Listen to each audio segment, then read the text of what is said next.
We're in Mooresville, North Carolina. I'm Bob, he's Blaise, and this is the setup for the Modified Wars about to begin at Bowman Gray Stadium. Yes, the Madhouse returns this weekend. And Blaise, I tell you what, it's always good entertainment at the Madhouse. So many good memories there, especially when I was a kid, going there with my uncle Matthew Dillner, sitting right outside of turn 2, first row, watching all the modified action, all the sport divisions, and so much chaos. It's an entertainment factor when you go there. It feels like nothing else. In my opinion, it's the best weekly track there is in short track racing, and a lot of excitement to be had throughout the season opener and all throughout the season. You're going to get a lot of modified people up in New England, like the folks at Stafford Motor Speedway manage you right now. Because the Stafford Motor Speedway, I will say, puts on a heck of a show as well. But down south here, the Madhouse, definitely second to none in terms of an entertainment value. Good racing, but the show is really what people come out. And what's your favorite place to sit? Right outside of turn 2. Yep. Yeah, turn 2, you can almost reach out and touch the race cars. It's incredible. And, sometimes you'll see some fans show their drivers, or I should say not their drivers, the number 1 sign in a certain way. So the fans are very vivacious at Bowman Gray Stadium. But what do you think about the modified crowd? We just come off of the first 4 races with the Smart Modified Tour powered by Pace-O-Matic. 4 different winners in the first 4 races, and a lot of those drivers will be competing Saturday night at Bowman Gray Stadium. Well, yeah, for some of those drivers, they've already been racing 4 races in the Smart Tour. We've got to see a good preview of them so far. But really where I wanted to start it with the Bowman Gray season is the champion last year, Tim Brown. He is Mr. Bowman Gray along with Burt Myers. Did not win a race last year, though. And I know he doesn't like talking about that, and he wants to, more than a championship, probably get back to victory lane in the season opener, or at least sometime early in the season. Tim Brown, always a fun one to watch around Bowman Gray. And then another huge storyline is Burt Myers. It's usually him and Tim Brown, P1, P2 in the standings at the end of the season. Burt Myers did not have the typical season that he would have liked to have around Bowman Gray, 5th in the point standings. So both of them, in different ways, will be liking to improve on their season. Yeah, and Tim Brown, you remember, I think going into the last race, he's like, I don't even know if I want to win the championship if I don't win a race. Well, he didn't, but he still took the championship. So 12-time Bowman Gray Stadium track champion. That's incredible for the Rocket. And I know talking to him last week, he was excited. Last Thursday, and you can see the phone rocket here, and that's because it's on our little tripod. It's a little windy here in Mooresville, North Carolina, but it's YouTube, okay? And it's short track life. It's okay.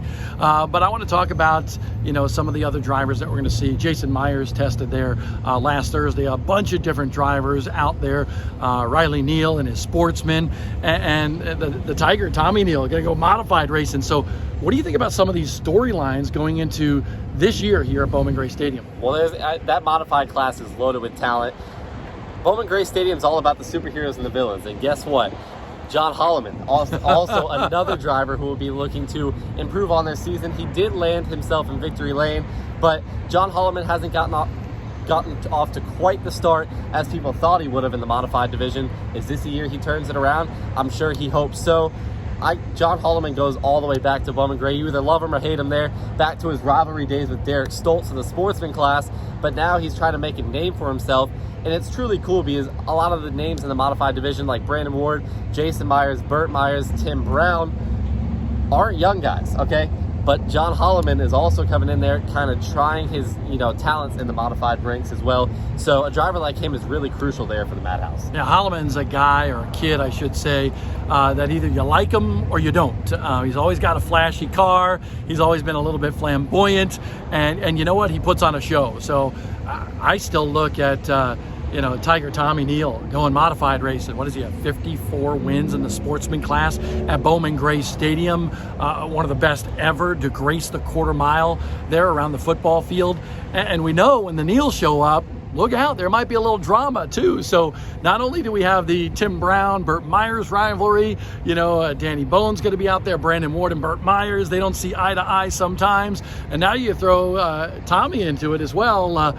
Fireworks could really erupt, and it could happen on opening night at Bowman Gray Stadium. Well, listen, I heard you mention the name Danny Bone. He raced there a few times last year. Whenever he shows up to the Madhouse, he always runs up front and is a true contender for the win. But another driver that I wanted to throw out there is Brandon Ward. We love the Smart Modified Tour. He's already landed himself a win on that tour this year. Second in the points last year. I think he could be right up there with the Tim Brown and Burt Myers this year, competing for a championship. Yeah, I mean, Brandon's got great equipment. Kevin Powell, Coulter Motorsports, they kind of got the whole package together in the Smart Modified Tour, and now he's going back to the stadium where he's had so much success. And I'm going to be excited too, because I'm going to the stadium for the first time in, like, I don't know, 10 years maybe? Incredible. But my brother, Matthew Dillner, will be in the booth for Flow Racing. Excited about that as well. Hoping that the weather stays away and we get the race in. If for some reason it would get postponed, I don't want to say it. I don't want to say the 4-letter R word, but if it were to get postponed, I was talking to Burt Myers this week, and he said it would that Hayes Jewelers 200 would just be run the next Saturday. So hopefully that doesn't happen, but right now, early in the week or midweek, there is some rain in the forecast. Such a cool event for the season opener. So much hype that goes into it. Streaming deal once again this year. Matthew Dillner in the booth. I know Jacqueline Drake will be with him for the season opener and select races as well. All live on Flow Racing. They pack that place, but guess what? There's streaming available as well.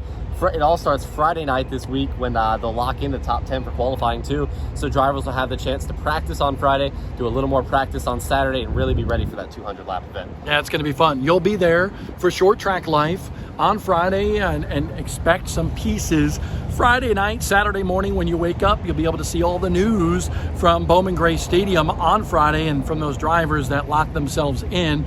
Make sure you subscribe, like, and comment to Short Track Life.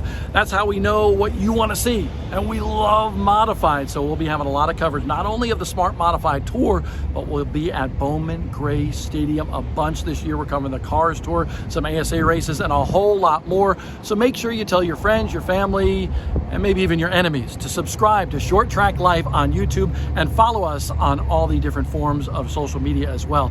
I'm a little bit hungry. I've been seeing this duck works in the background. You want to go get something to eat? Sure, let's do it. Let's go.